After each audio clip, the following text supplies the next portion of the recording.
A polar vortex isn't actually a kind of storm. It exists in the atmosphere all year long, and there are two of them, one above each pole. They're basically a huge band of strong winds that contain a mass of frigid air, and they spin high above the poles in the stratosphere. The stronger the winds are, the more contained that cold air is.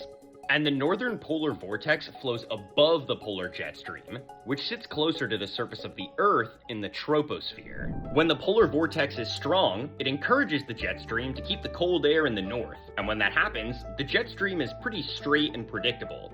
Kind of like how a fast-moving bicycle more easily follows a straight line than a super slow one.